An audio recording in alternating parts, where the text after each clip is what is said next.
In today's episode, two awesome early childhood educators share their favorite strategy for engaging kids and keeping them curious.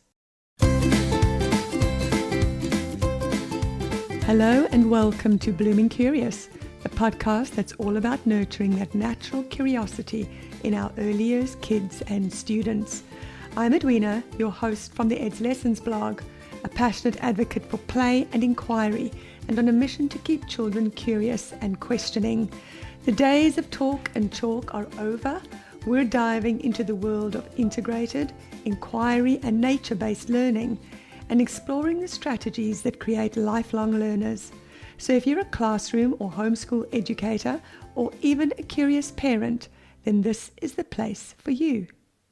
So keeping our children curious and wondering is, I think, one of the most important things that we as parents and educators can do.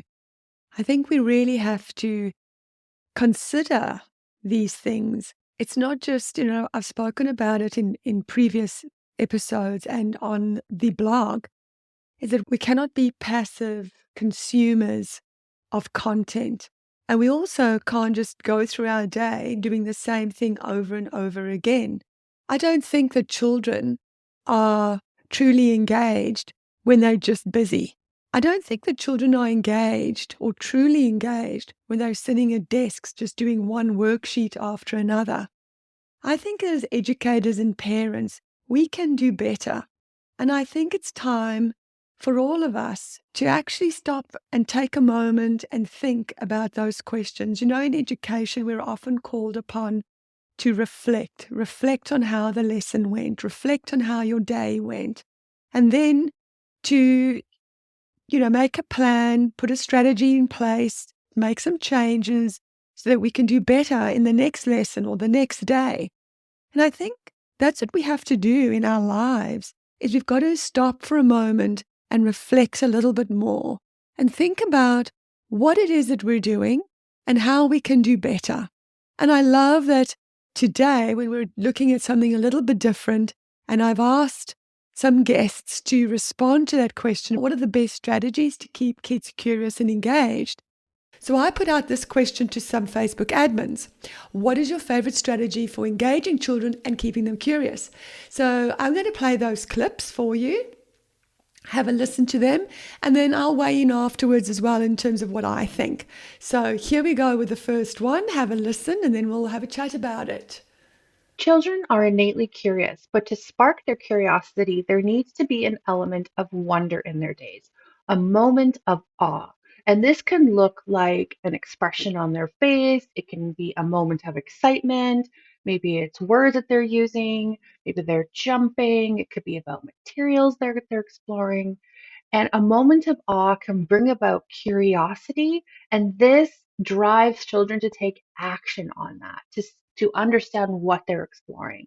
So you want to look for wonder moments and reflect on why that may be happening.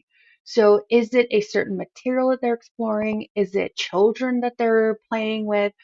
Is it a particular part of the setting? Was it a question that was asked? Like, just reflect on what created that wonder moment. Now, to keep children curious and to keep them engaging in their play, an important element is having a sense of connection. And this is being connected to the environment, children, and educators that are in the setting. So, connection brings about safety, calmness, and curiosity can keep growing when those are consistent. So be open to the moments that come when they're least unexpected and look for the wonder moments and take on educator as researcher mindset and be open to where the play experiences take you. So you heard there from Veronica Green. Veronica has a website and a business called Cultivating Confidence. And Veronica also has a Facebook group called All Things Early Years. And I want to just take a moment and have a look at what she said there. So connection brings safety, calmness, and curiosity can keep growing when those things are consistent. And I think when we look back, and I've spoken before about Maslow's hierarchy, for example, kids aren't going to learn if they don't feel safe, if they're not happy. So I think what she said there about that connection, that's so important. And also to be open to those moments that come when they're least expected. And we've spoken about that before as well. Those moments when a child comes to you with, they've discovered a bug or a ladybird or a snail.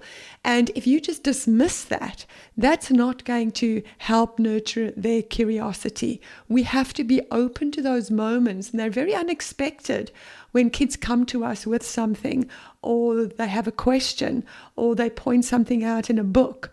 And it's not about answering their questions or say, oh, look, that's a ladybird, and it's an insect, and you know why it's an insect? Because it has 6 legs and a pair of wings, or whatever it might be. For us, it's trying to find those moments where we can nurture their curiosity, and we nurture them through our own researcher mindset, exactly as Veronica has just said. It's about thinking as a researcher, thinking as an inquirer, and bringing that inquiry mindset and that inquiry stance to our interactions with children, to get them to question. So we need to question as well. And it's not about bombarding them throughout the day with millions of questions all the time, because that will also become really boring for kids. It's just about finding those slight nuanced moments when you can say at that moment, oh my gosh, I wonder why. Or I wonder what kind of creature that might be. And maybe go and have a look for things that are in common. How do ladybirds and beetles and dragonflies, how are they similar? What do they have in common? So I love that response. Okay, so here's our next responder with her best strategy for keeping kids curious and engaged. Let's see what April Zajko has to say. What a great question. I love the idea of how do we get kids curious?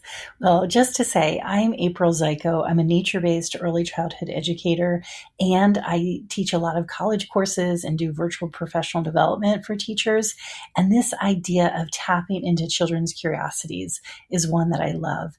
And so my favorite tip is really getting kids outside, giving them these opportunities for hands-on nature-based learning, giving them the tools, and just letting them to explore their own backyards.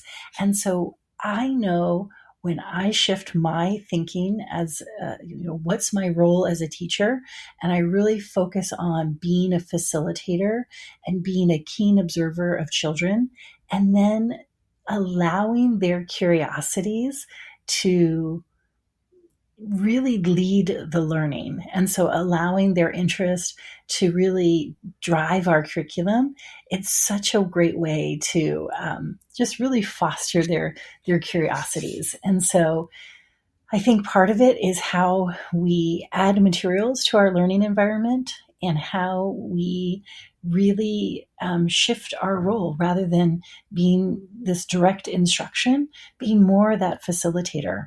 And so my top tip is head outside and get curious yourself. So I really couldn't have said that any better myself. Thank you, April. Getting kids outside is her favorite tip, and I think it's probably mine and every other educator on the planet that has seen firsthand just how being outside and being outdoors can open up children's awe and wonder and really get them curious. And that's why, if you listen to one of my previous episodes when I was talking to Victoria Hackett from outdoorclassrooms.com, we spoke in depth about how children build their curiosity and their learning outside, and just how much they learn when they're outdoors. And she also gave so many great tips to educators and parents of how they can prepare the outdoor environment to create that awe and wonder. Because if it's all beautifully manicured but there's nothing there, it might be extraordinarily beautiful, but there's nothing there for them to really get stuck into. There may not be any loose parts, for example. These are things children need to be able to do things. They need to get active. They need to climb and explore and, use their 5 senses, literally.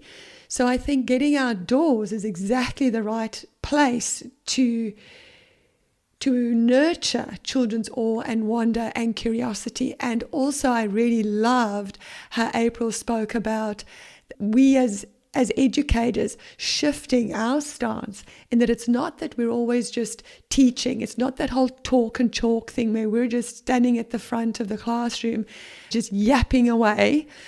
We can't really just be yapping away anymore. We're up against technology, and children find technology, unfortunately, but they find technology highly, highly engaging because it really gets their dopamine going. So we need to be the dopamine, but it's not just us. We need to find ways that we can get kids curious. And by us nurturing their curiosity, by finding ways that we can teach our content outside, I think is a wonderful step in the right direction. And as April said, we've got to be facilitators and a really keen observer of children. So again, that whole idea of not being passive, not just standing there watching children, but really getting in there and really closely observing what is it that they're talking about to one another? What is it that they're picking up off the ground? What is it that they're saying? Is there a way that we can come in and maybe ask a question just to take them and guide them along a path of inquiry, for example? So we've got to lean into their curiosities and their interests and use that to drive our curriculum. And I think we sometimes get so worried about the curriculum, but if we know our curriculum really well, then when we take children's curiosities, we can get that to fit in so easily. And interestingly enough, I was so fortunate and so thrilled beyond measure. I cannot tell you, I was actually so excited, but so incredibly nervous. I actually interviewed Claire Warden last Friday, and that's in an upcoming episode. So don't forget to subscribe so that you can be notified when that episode goes live. But Claire was saying those exact same things. So whenever I speak to anybody, whoever I speak to, previous people I've interviewed, it's always the same stuff that comes up over and over again. So I'm kind of wondering if all of us, people that are interested, really deeply interested and passionate about children and how they learn and nurturing their curiosity and their awe and wonder in the world, because if you think about it, so many of us, right, have become so sort of disinterested and disconnected with our world. It's just like we're just going through the motions of every day, not really stopping and saying, hang on a minute, how do I feel about this? What's going on with me? Can I be better? Can I do better? Was my response appropriate? Yeah, I think we really have to start being facilitators, not just of children's learning, but of our own learning as well. And just stopping in the moment and get off the phones, get off the computers, get off the technology, because that's what's sucking up our brain power and our time. And start asking ourselves and doing a little bit of introspection and thinking, how can I facilitate children's learning rather than just yapping away at them? So I love also allowing children's curiosities and their interests to drive their learning. I think that's super important. And I love also, I know I'm doing a lot of loving, that we need to shift our role from a direct instruction type of role to that of a facilitating type of role.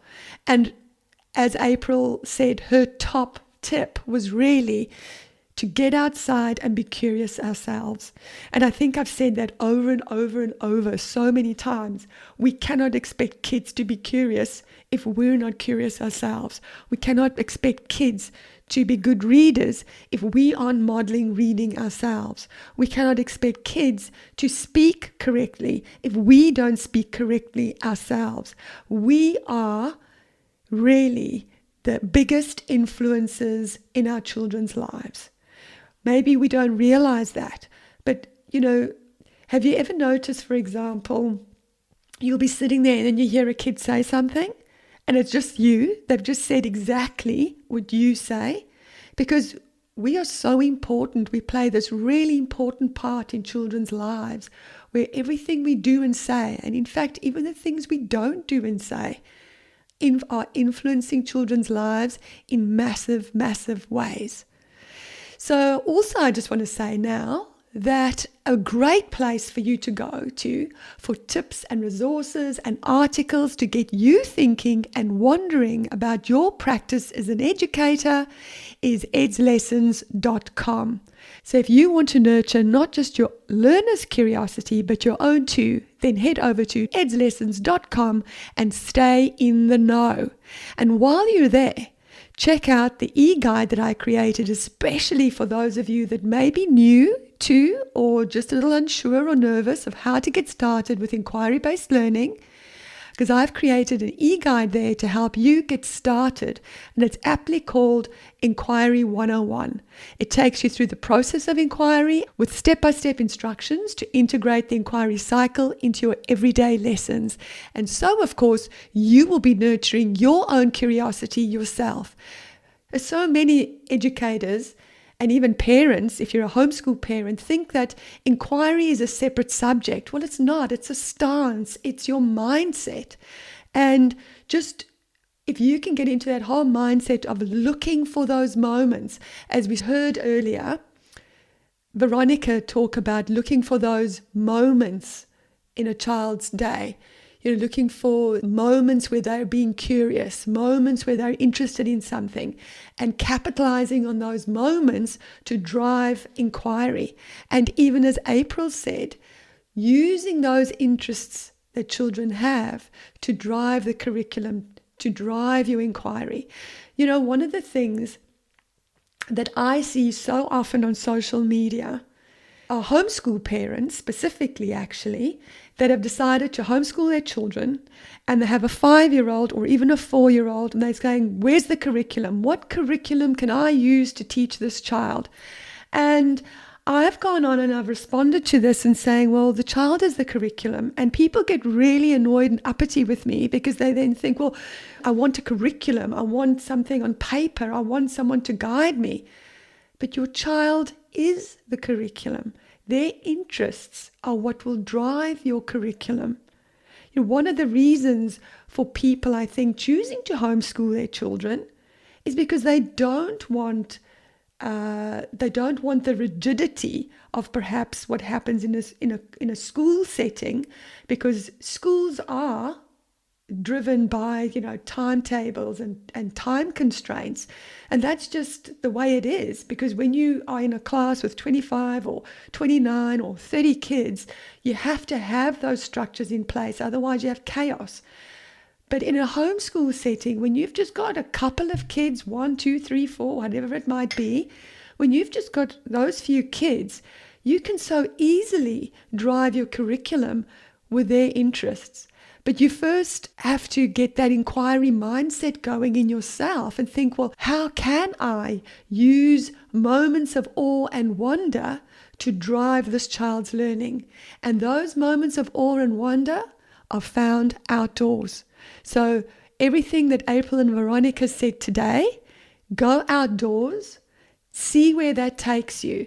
And again, if you go to Ed's Lessons, to the website, you will find an e-guide there called How to Nurture Children's Curiosity Naturally, which will really help you to see where those natural moments are, where you could take them and nurture that curiosity. And if you're open to that idea, that's going to help you to apply inquiry learning to what children are learning.